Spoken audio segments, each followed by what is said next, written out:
And I think that a lot, because I'm one of those people, and it's to my own detriment that I'm so independent that I don't ask for help from anyone. And I think it was probably that moment that I probably should have put my pride to one side. You are who you are.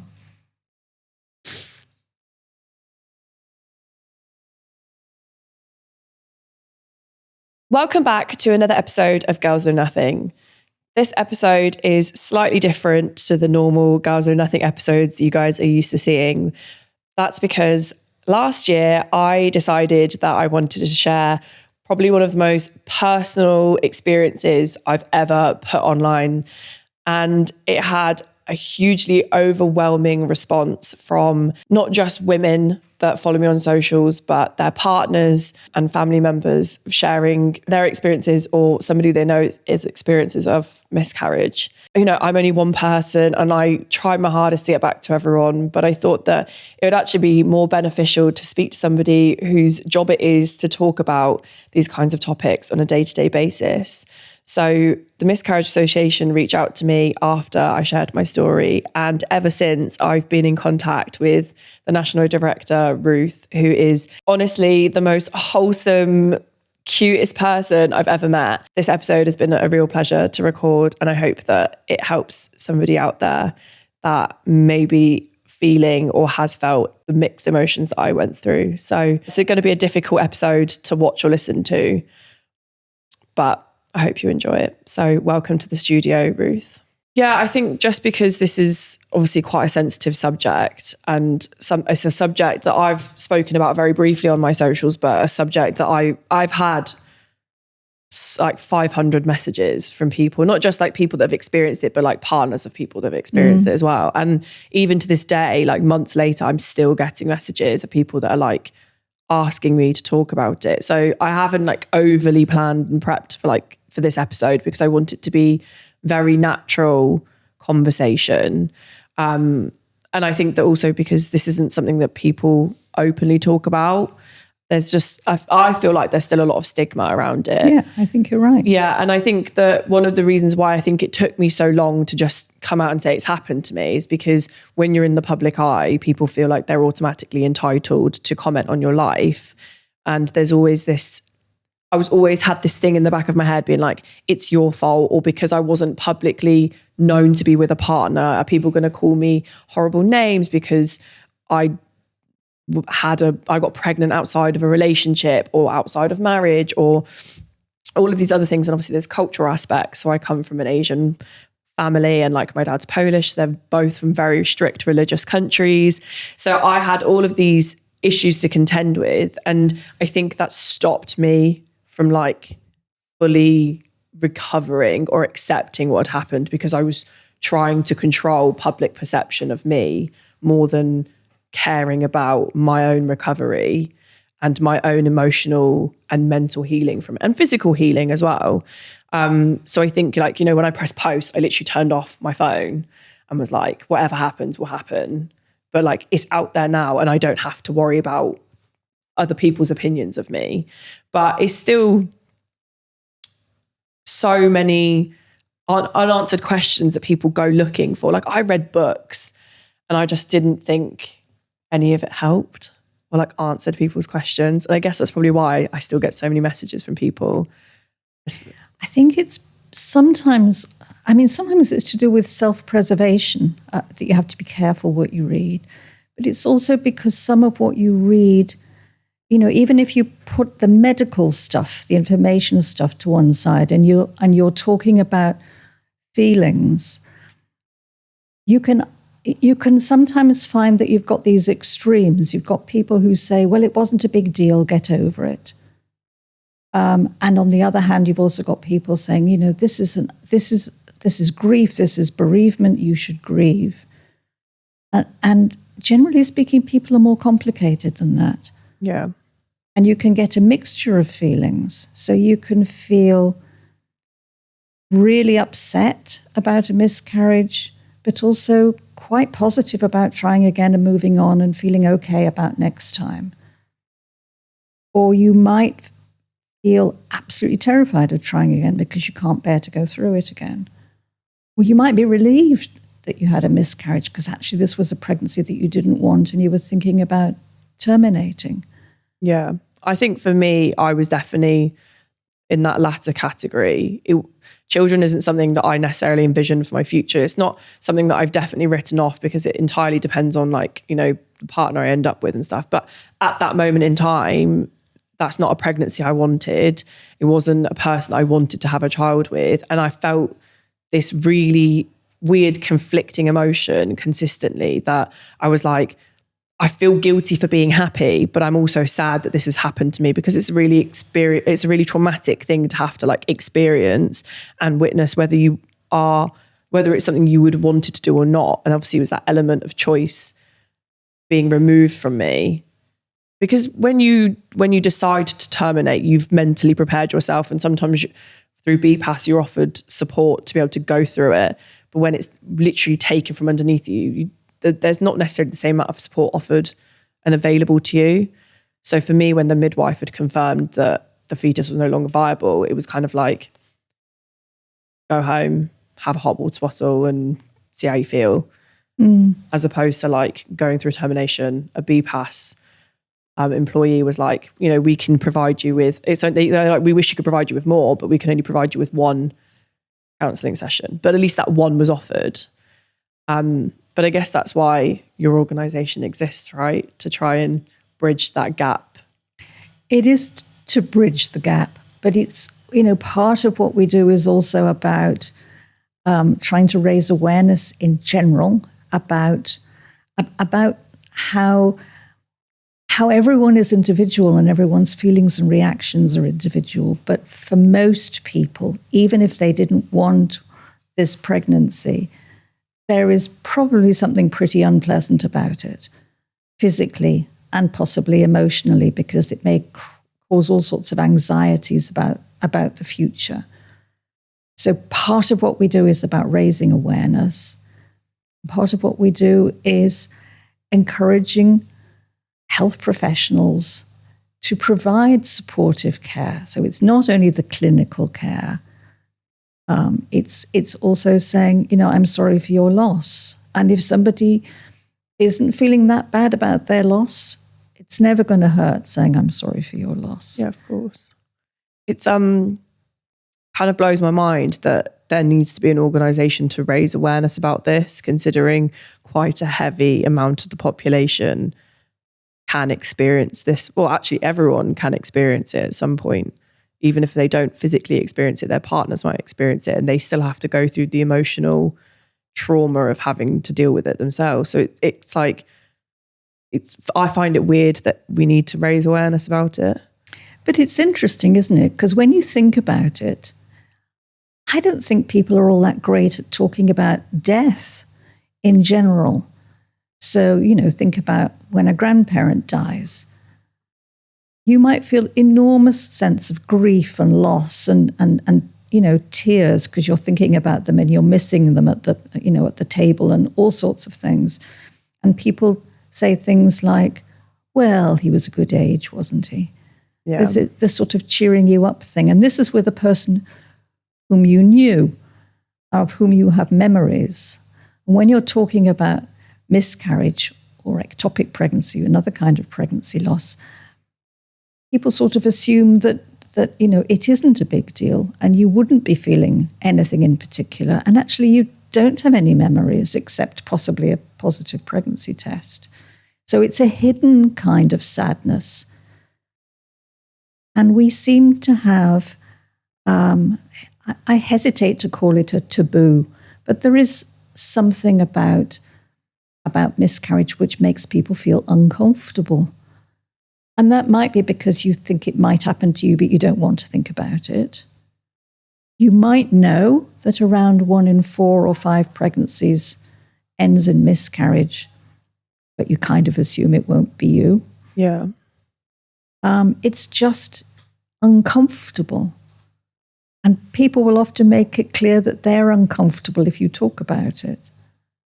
I think from my point of view, I think the only reason I ever felt uncomfortable talking about it is because the person you might be talking about it to hasn't told you they've experienced it and you don't want to re-upset them. I think that's just how when I really struggled with it, because when I turned around to my friend and said, this has happened to me, I'd actually realised that some of my closest friends have also experienced it, but just never told anyone.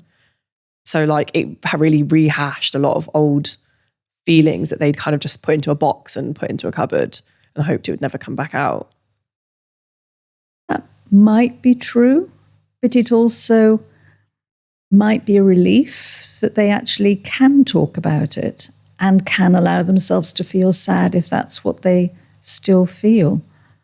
I think there is a sort of expectation that, you got to however many days or weeks or months after your loss, that it all should be over by now. You just move on. And people do move on, but that doesn't necessarily mean that they forget. It doesn't necessarily mean that they wouldn't, walk past a shop with baby clothes and think, oh, that could have been me, that should have been me. There are triggers that can exist, even when you feel absolutely recovered. And for some people, that can happen when they're pregnant after a loss and when they have their baby. So if they have a healthy pregnancy and a healthy baby, they can feel hugely relieved and joyful, but sometimes think about the baby that might have been.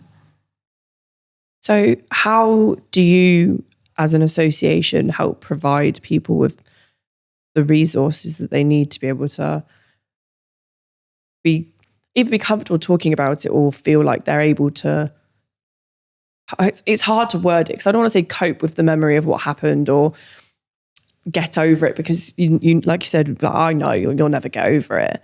But how do you help and support people to live with what's happened? Yeah, the expression that we very often use is helping people through. Okay. So there isn't a sort of finite timeline. Yeah. But it's helping people get through that minute, that hour, that day, that week, whatever that period of time is, with its inevitable ups and downs. And we do that on an individual basis through our helpline service. So you can phone up and talk to someone, a support worker, and just talk through your feelings.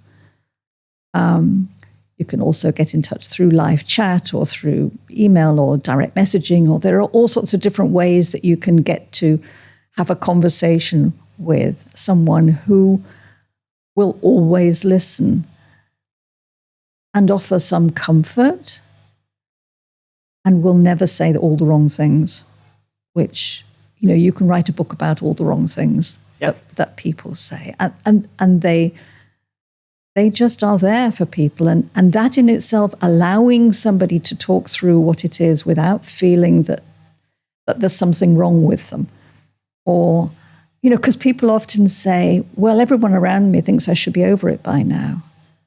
And you say, and when was it, your miscarriage? And they say it was 2 weeks ago. Most people aren't over it after 2 weeks, and some people are. So so that's, I guess that's a really, really important part of what we do, is just being there for people. We also have lots and lots of information to help answer the questions that you might have wanted to ask, but at the time, you don't think of asking the questions. Or you ask the question, you get an answer and you've forgotten it because you were too distressed actually to be able to kind of digest it. I think those are the things that we do, from our office, if you like. And we also have support volunteers who are people who've been through miscarriage or ectopic pregnancy or molar pregnancy, which is another kind of pregnancy loss. They've been through that themselves, and they can offer support from that perspective, somebody who's been there. And they do this on the phone, but quite often they do it through running a support group. And that might be a face-to-face support group or a Zoom group. And it's interesting because when you go to a group, you don't necessarily have to say anything. Sometimes just being in a room when other people are talking about their experiences can make you think, actually people are feeling what I feel. What I'm feeling is perfectly reasonable. And I think that a lot of the time it's about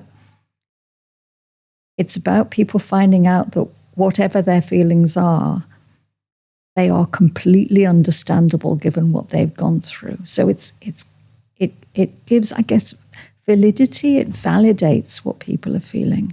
That matters a lot. Yeah, I think for me, it was like receiving all those messages and comments. It was a weird mixture of emotions because I was mortified to know that it was so common, and to like even people that I'd known for years to say like, yeah, it's happened to me too, and like talk about it. But like, it was nice to know that I wasn't the only person that was going through it, and I wasn't on my own. And I think that a lot, because I'm one of those people, and it's to my own detriment that I'm so independent that I don't ask for help for anyone. And I think it was probably that moment that I probably should have put my pride to one side. You are who you are.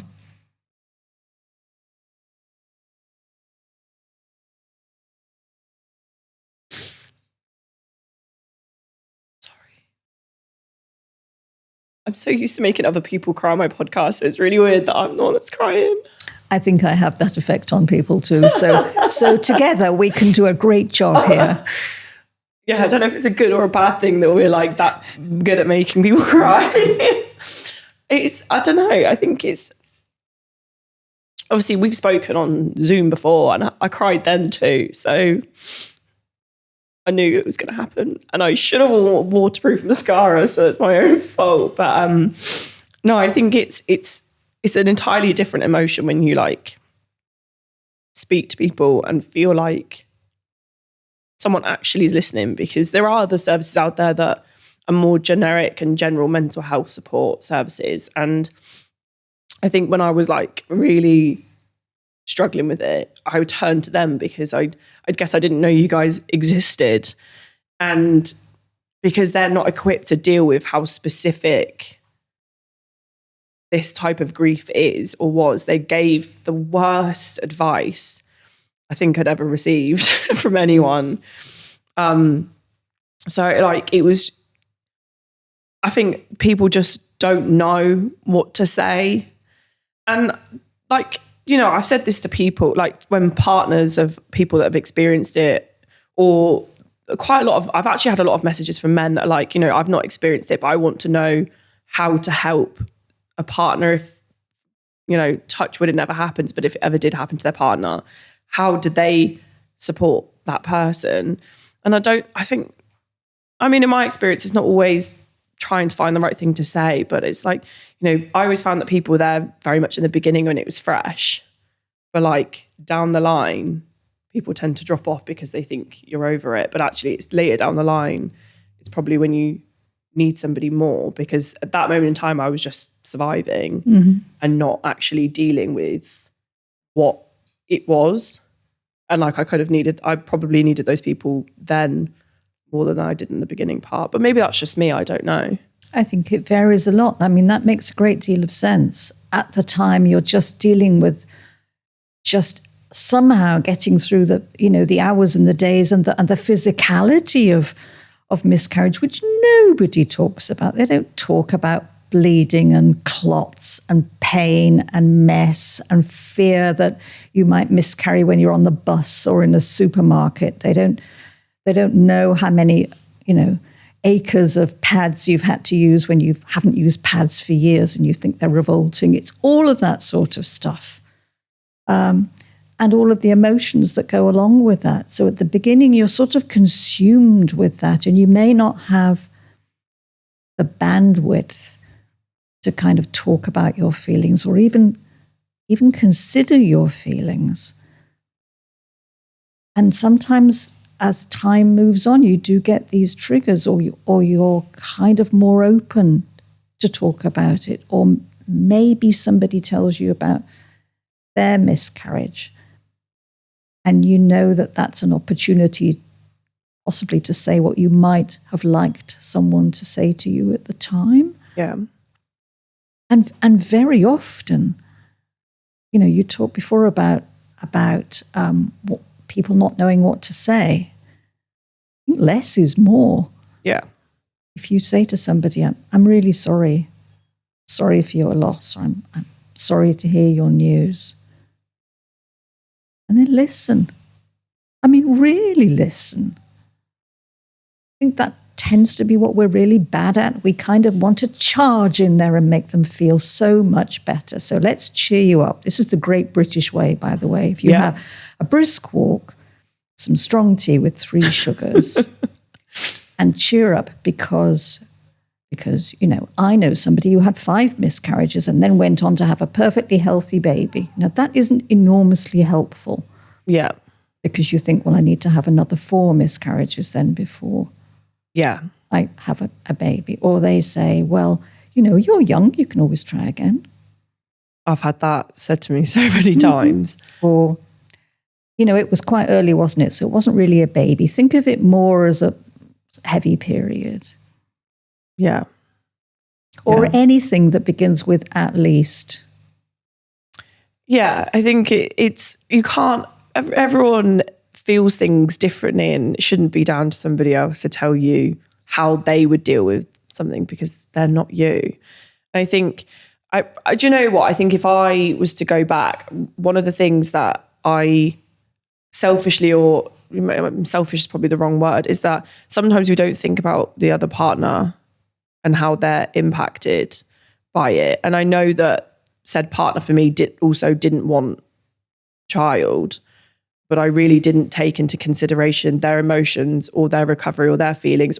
And you know that I know this person, they probably didn't deal with it at all and probably still haven't. But I don't know if people ever consider that person. And do you guys, like, what support can you guys offer to that person, or do people just not at all? That person is just as important as the person who's had the physical loss. You know, whether they're your male or your female or whatever partner, it makes no difference. Their feelings are their feelings, and they're very often not considered by anybody. And I think also partners, and not just men, can feel that their role, because they haven't had the physical loss, is to be the sort of strong, silent, supportive one. Yeah. And that doesn't really leave any room for them to consider what their own feelings are. And their feelings might be similar, or they might be quite different, or they might feel similarly at a different stage. Maybe they have to help you through it, and then they can kind of get in touch with, sounds so American, doesn't it? Get in touch with their feelings. It's tough, and we absolutely are there for partners. And it's nice when you run a support group. So there's one group that I run from time to time, and you see couples coming to that because they're supporting each other, they're there for each other. And we know it doesn't always work like that.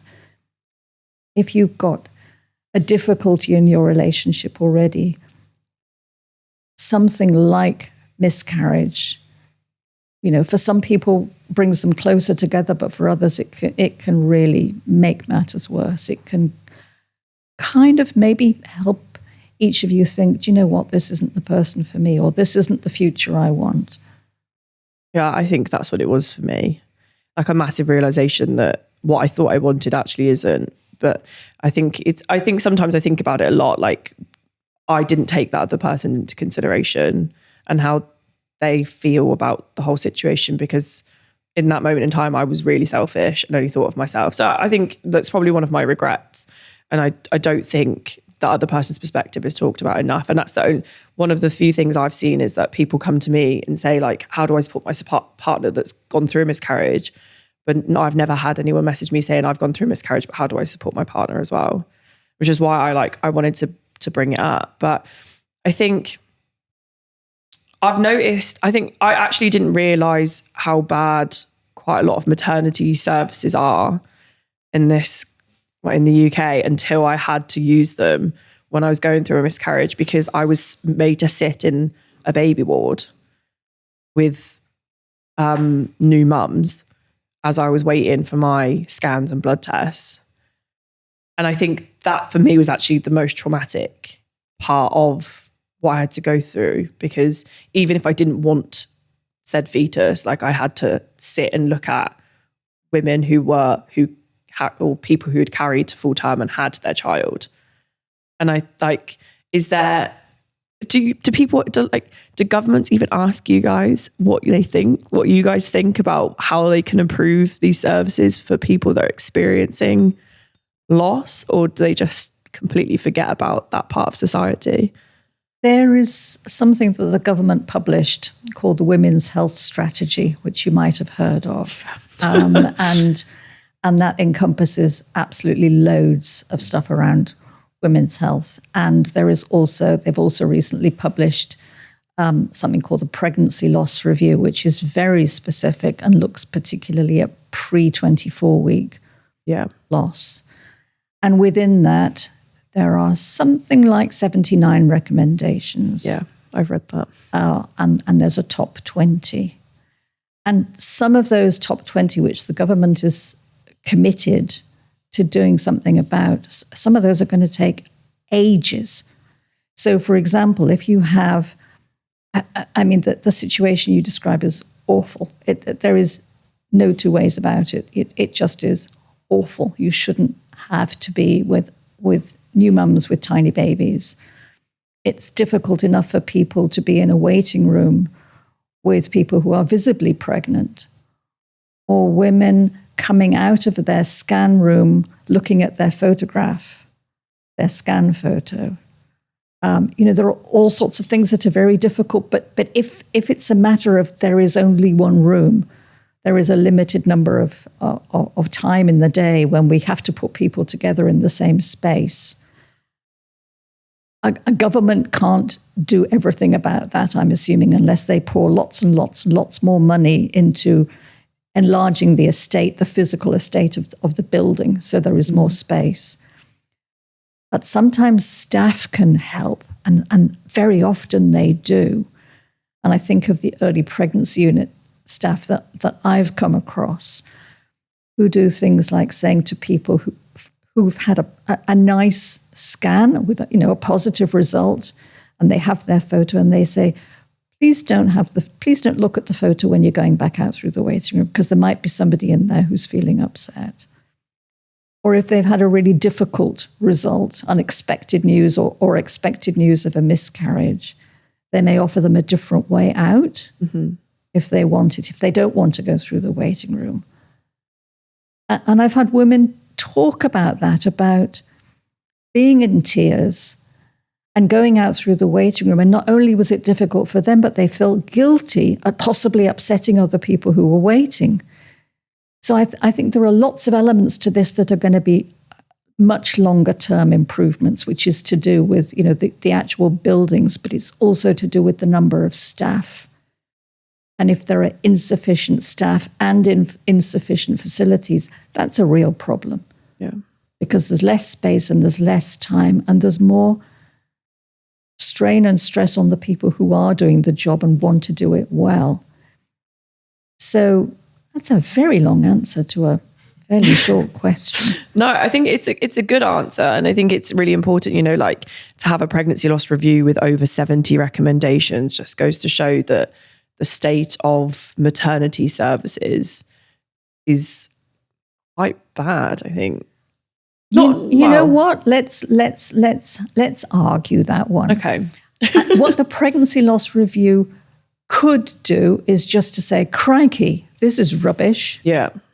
And actually, it was put together. I mean, there were two co-chairs who put it together. There was also a group of people who were involved from the start, a sort of expert group, feeding in information. And they talked to lots and lots of health professionals. And they recognize that there is a lot of good practice and there is a lot of good care. And we hear that from people too, who talk about the kindness that they had and the thoughtfulness that they had. And that's important too. So when we're working with health professionals, we don't need to be in a sort of adversarial relationship. Yeah.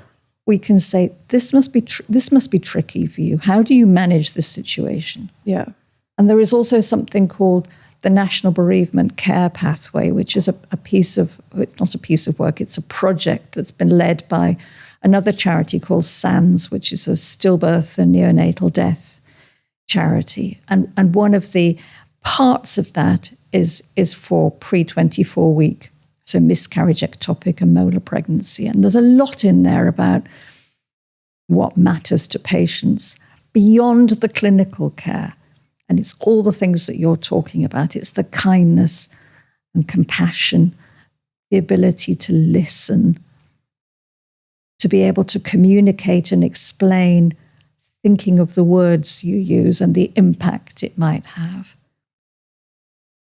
And just really being thoughtful and recognizing that even though you've probably seen, I don't know, 10 or even 15 people that day, and some of them will be okay and some of them won't, which is a big emotional burden for you too. You have to address each one as an individual. Yeah, of course. And what their experience is and what their feelings are. And they may not be able to express it themselves all that well. It's a horrible thing for people to have to go through. But I know from talking to staff, and you could argue that maybe they're self-selected because the ones who we talk to are the ones that are really keen to get it right. But I do think that 99% of them are. You know, it's difficult for them too. Of course. Actually, I have mentioned to you that I did ask people on social media to send questions in that they had. I mean, quite a common question was that, and I didn't know this was a thing, that you had to have 3 miscarriages in order to be able to get genetic tests. I mean, I don't actually know what that genetic test is. But I don't know why it has to be, like, why do they choose 3? Like, there's so many things that I don't know about that to put to you as a question. Okay. That's another of those questions that's hugely important and will take probably an hour and a half to answer. Oh, wow. So we won't do that. I think what's important here is to take it sort of bit by bit. I think this whole issue around 3 miscarriages, first of all, it's something that's being looked at. Okay. And it inevitably has been talked about for a very, very, very long time, because when you go through a miscarriage, it's difficult enough and you're worrying about what's going to be next time and thinking, you know, is this going to be what's always going to be? Am I going to have another miscarriage? And then if you do have another miscarriage, then that's multiplied by, 100 plus, because you're constantly anxious. And if somebody says, well, we can do some investigations, but you have to have another miscarriage first. Yeah. It's very difficult to contemplate going through another pregnancy, thinking that actually either you have a baby or you'll qualify, as it were, for tests. So it's a horrible, horrible situation to be in. The reason that it was 3 and has been 3 for all this time was really to do with a combination of statistics and money. Okay. I mean, I would know the money. Okay, so that's to do with, it's to do with the cost of testing. Yeah. And I suppose you could rather crudely call it cost benefit. And the reason for that is the statistics. So for a long time, it's been thought that if you have 1 miscarriage, we know it's hugely common, horribly common. Around 1 in 4 or 5 pregnancies will end in miscarriage. If you have 2, it's less common, but it's not that uncommon. But once you've had 3, particularly 3 in a row, that's way less common. Okay. If you take all of those people, the people who've had 3 consecutive miscarriages, and you do tests, and you mentioned the word genetic and genetic tests. It's more than that. It's looking for particular issues that the woman might have. Okay. For the most part, it might be things like blood clotting problems or hormonal problems or some physical problems, particularly for a late miscarriage. And in some cases, they might look at the woman's chromosomes, her chromosome balance and that of her partner, or they might check, if they can, the baby to see if there is a chromosome problem there. Okay. when you do that, if you look at all of those, this group of people who've had 3 consecutive losses, very, very few of them come out with any identifiable cause or obvious cause, because we know that most miscarriages before 14, 15 weeks are caused by random chromosome errors. So, chromosomes are the kind of building blocks that we've got. And if you, I dread saying this because I never listened in biology lessons, but if you go back to your biology lessons and you did listen, you'd wonder how anybody ever had a baby, because there's so many hoops to jump through on the way. I mean, sperm have to jump and eggs have to be there and they have to meet and they have to like each other and you have to get through all of the rest of it in order to have a baby. Probably of all conceptions, probably half don't make it. Yeah. And that's, that would be 2 weeks before your period or you missed your period. So there's a lot of danger in early pregnancy, not things that we can do anything about, really, apart from generally healthy living. But there are lots of reasons why things go wrong, and for the most part, they're random. So that the reason that we want testing, let's go back to the 3. Why do we have to wait till 3? So the logic tells us that even if we only take the women with 3 consecutive losses, we'll still only have a small number of people. So it doesn't make sense to spend lots of money on doing lots of testing when the chances are much higher that they'll have an okay pregnancy next time. So that's the logic.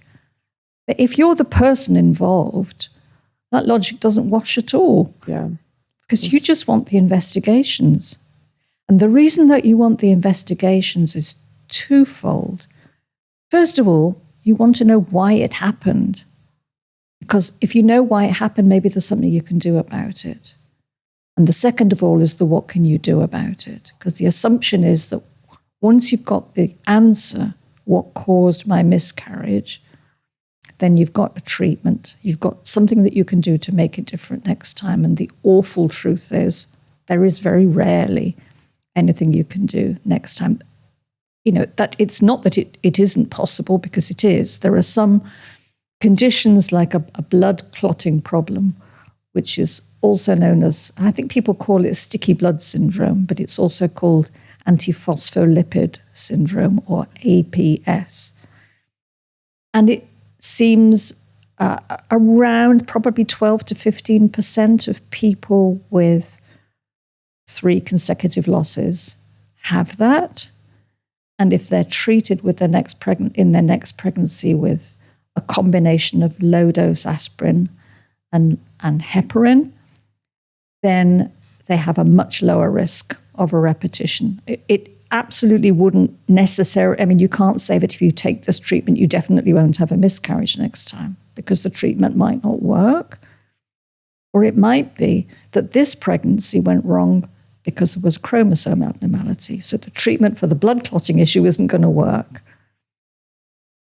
So having said all of that, which is terribly lengthy, there is recognition now that we might still call recurrent miscarriage, that's what we call 3 miscarriages. We might still say that's 3 miscarriages. Okay. They don't necessarily have to be 3 in a row. Okay. And there is definitely a call for what's called a graded model of care. So, and that's also part of the pregnancy loss review, and it's been published in The Lancet, which is a pretty serious medical journal. And the idea is that you can, even after 1 loss, begin to give some general advice to people about things that they can do that might help, and possibly to do more of a history taking and see if there are any significant issues that might need looking at more closely at that point. And after 2, a bit more of that.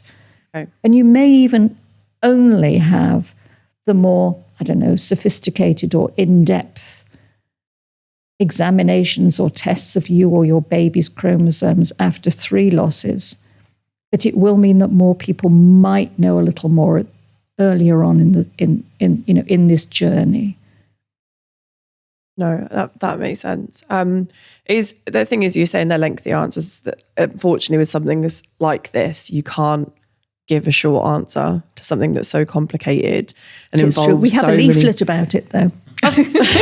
So you don't have to listen to it all in one go. Yeah, well, I mean, yeah, there is that, but it's one of those things. It's very sensitive to talk about, and I think that, you know, one of the questions that people ask me is that, when do you know when you're ready to go back to work? And for me, I never stopped, and I think that was probably an issue that I should have, and I should have put my physical and my mental health first, because the only people that knew about it were the people that sit in the room across the hall and nobody else.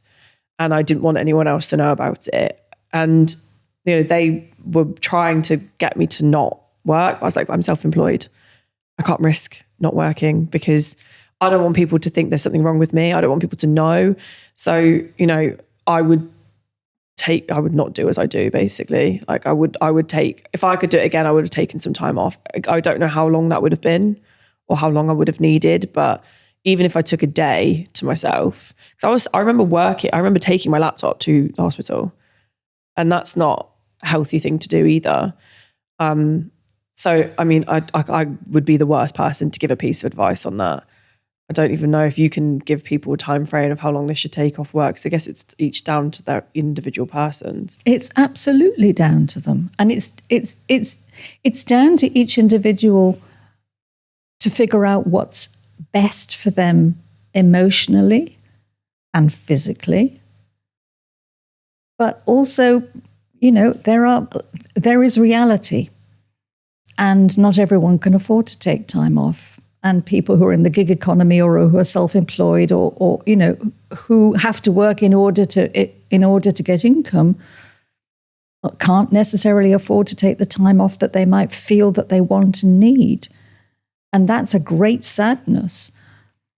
And even people who are, you know, in normal employment, I'm not sure what normal employment means, but if you're in full-time employment and you have your sickness policy, there may be only so many days that you can have off before you lose your sickness pay. And there are things that can sort of mitigate against that. You can have pregnancy-related leave. Yeah.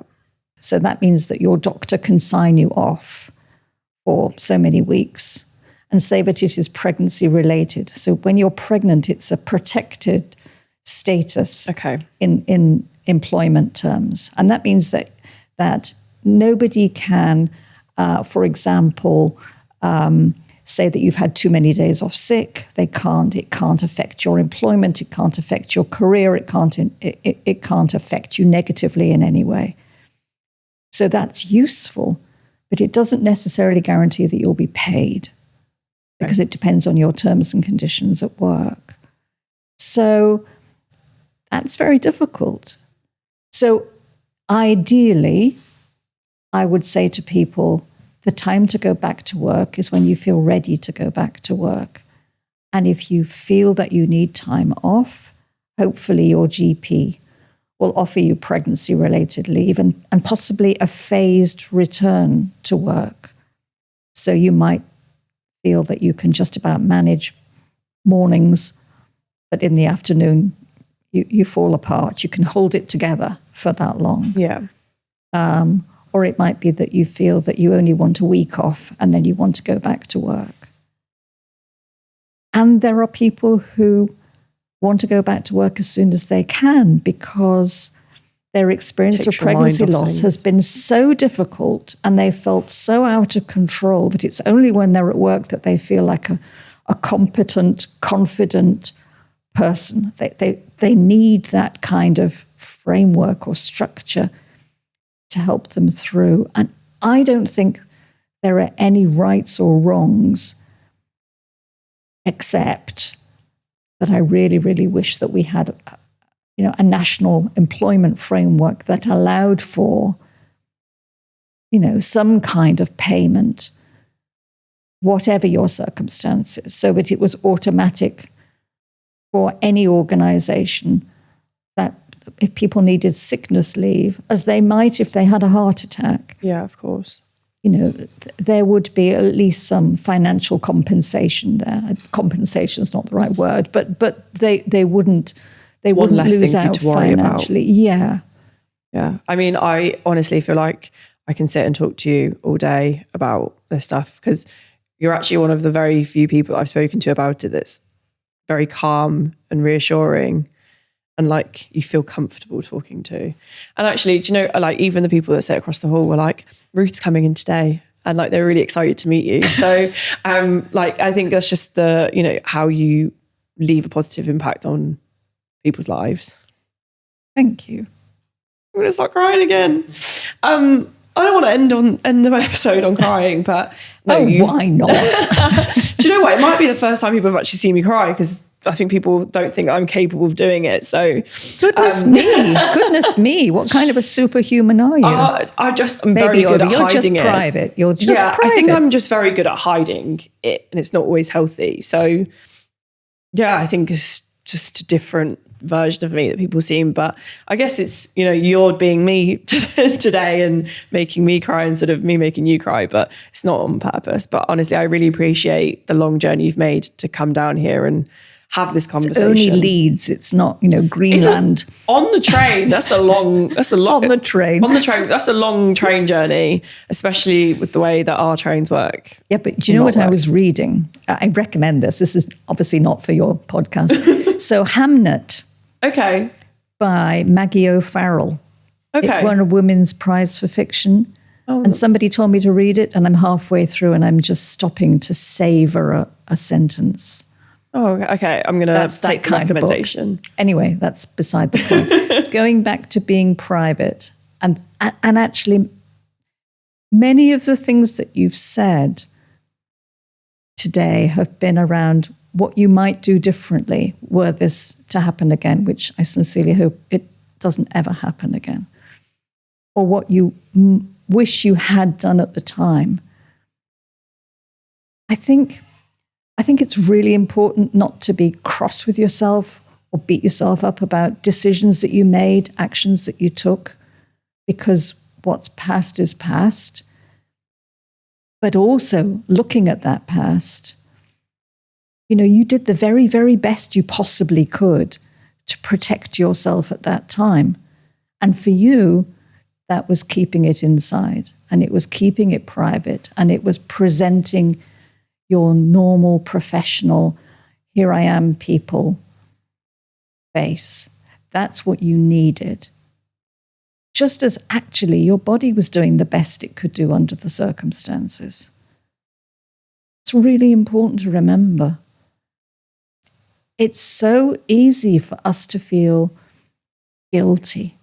This miscarriage happened, it must be, and the doctors have done all the tests and they can't find anything, so it's obviously my fault. It's obviously something I did or I didn't do, or it's something I thought, or I doubted, or it's what I ate, it's that I did the hoovering, it's because I lifted a something, or it's all of these things that we think, and actually partners can feel that too.